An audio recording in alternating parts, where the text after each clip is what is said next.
The way I look at it is that because of the number of schools and the size we are, we're taken more seriously when we want to work with universities, when we want to work with different partners to improve or to, anything. So if you're just one school, it's not that easy. I think we have created a business, but we've actually created something bigger and more to be able to influence and impact education in general. In 2003, Shanghai-based Karen Yung and her then-husband Fraser White were looking for a school for their 3 young children. There was nothing suitable, so they decided to start a school. Working with Britain's Dulwich College, they founded Dulwich College Shanghai. Their company, Education in Motion, has grown. It now has 14 schools in 6 countries with more than 11,000 students. I'm Sumiko Tan, Executive Editor of the Straits Times. I'm having lunch with Miss Yung at a two French restaurant in Harding Road. Miss Yung doesn't see herself as a businesswoman. Rather, she says her mission is to set up schools where children learn to become global citizens.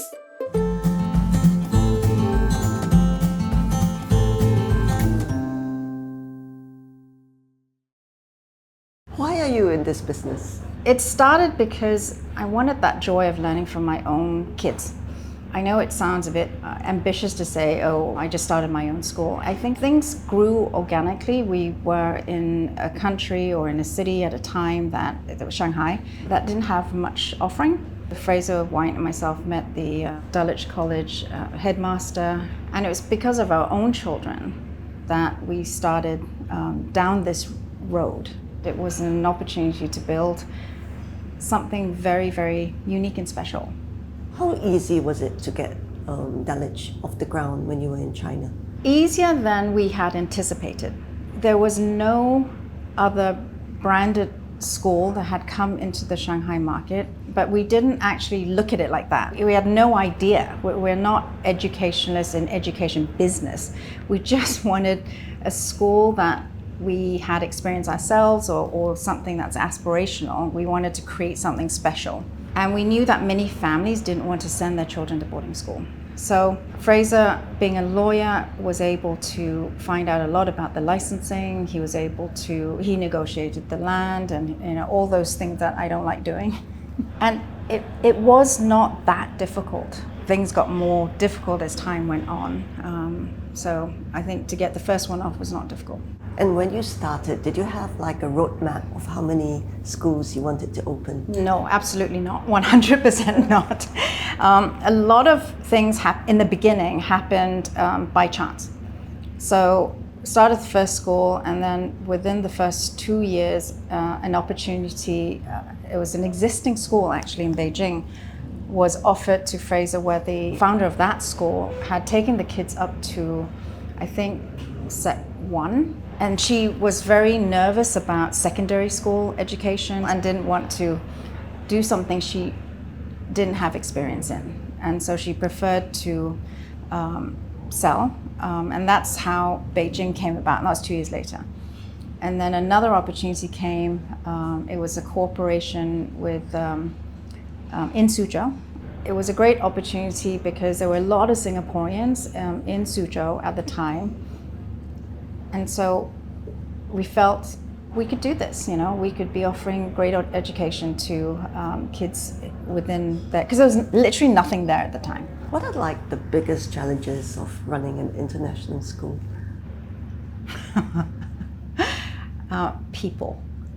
They're people challenges. So they're parents, and even though most of our parents are professionals, when it comes to their children, this is the most precious thing to them, right? So they are no longer the professional in their job, and they can get very emotional. So managing emotions, then you've got your teachers, then you've got the students themselves. Every school has challenges, whether it's bullying, whether you've got, it's just every single day there's something. And then the bigger challenges is making sure that your budgets are balanced and you're keeping up to date with the latest curriculum. Do you see yourself as a businesswoman? No. Is this a business? Of course, it is a business. The way I look at it is that because of the number of schools and the size we are, we're taken more seriously when we want to work with universities, when we want to work with different partners to improve or to, anything. So if you're just one school, it's not that easy.